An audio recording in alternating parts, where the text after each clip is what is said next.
Find the torque produced by a 3.0 Newton force applied at an angle of 60.0 degrees to a door 0.25 meters from the hinge.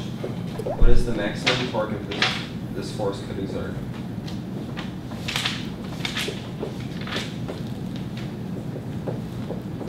There are two questions. What's the torque and then what's the maximum torque? We have a force applied of 3 newtons at an angle of 60 degrees. And how far from the hinge? 0.25. 0.25. Okay, that's 0.25 meters from the hinge. So let's draw a picture.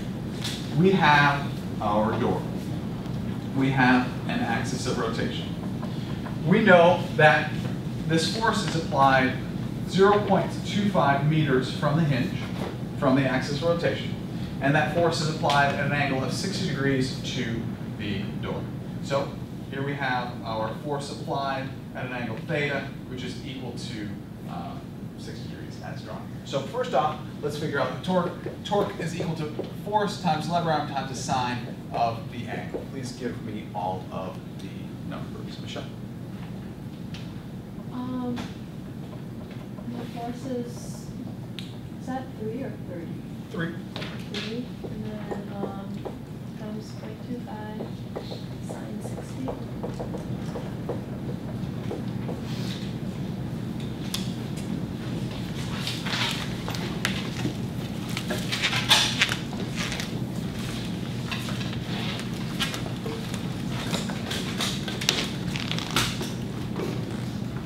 Is the angle between the force applied and the lever arm 60 degrees, class? No. This is your lever arm. This is the angle between the force applied and the lever arm. What is that angle, class? 120 degrees.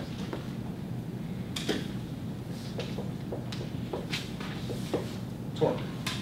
0.6495. I'm sorry, 0.6495. 0.6495 with sig fig 0.65. 0.65 Danaher dimensions? Newton meters.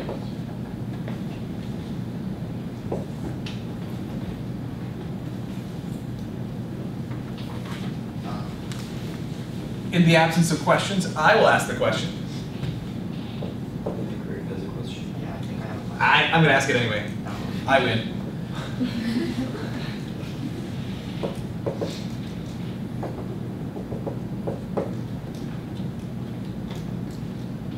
Wouldn't this be an equally valid way of drawing this picture? Kraus, what did it say about the angle? Applied at an angle of 60 degrees to the door. This is an angle of 60 degrees to the door, correct? Flat? Is this also an angle of 60 degrees to the door? So which one's right? They both are. Why? Because the sine of both angles is the same. The sine of what are the two angles, just to be clear? 120 and 60. The sine of 120 degrees, which would be approximately here, and the sine of 60 degrees, which would be approximately here, are both going to have the same value. So it doesn't matter whether you put 60 degrees here or 120 degrees here, you will get the same value. Great. Part B, the maximum torque. How are we going to get the maximum torque using this force and this lever arm? Kraus? Would you have theta at 90 degrees? The maximum torque is with this force and this lever arm is where the sine of the angle is going to be greatest, which is at 90 degrees. So we're going to use, again, the force, the lever arm, but we're going to use 90 degrees for our angle. So we have the force 3, lever arm 0.25, the sine of 90 degrees. So 3/4, 0.75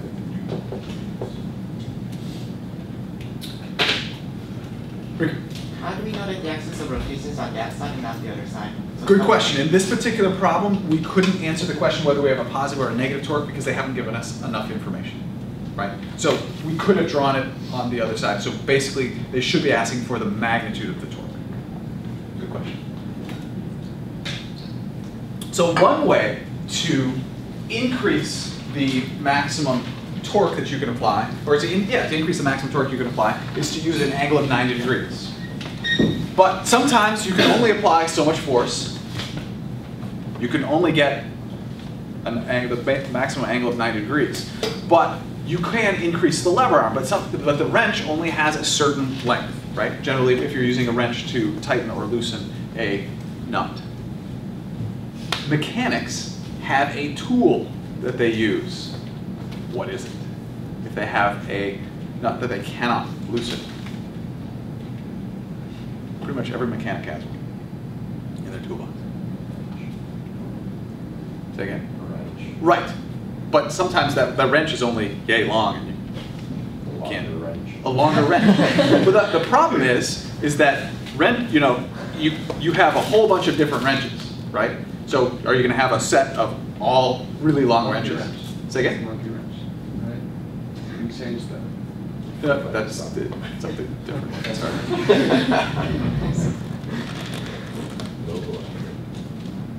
Every mechanic has a pipe in their tool chest, pretty much. And what they do is that's a metal pipe that they put on the end of the wrench so that they can essentially take and extend the length of that wrench.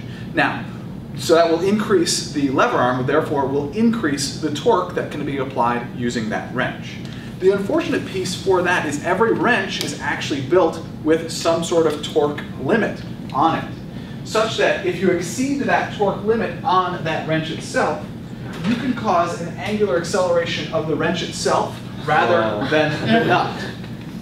This is an example of a student who brought this in because he literally put a pipe on the end of this to use it to loosen a nut, and he caused an angular acceleration of the wrench. Right? You can see that right here. Okay, just put a pipe on, you can actually see the scarring there from when it happened. Now, just so you know, he did get the nut loosened. It involved a blowtorch.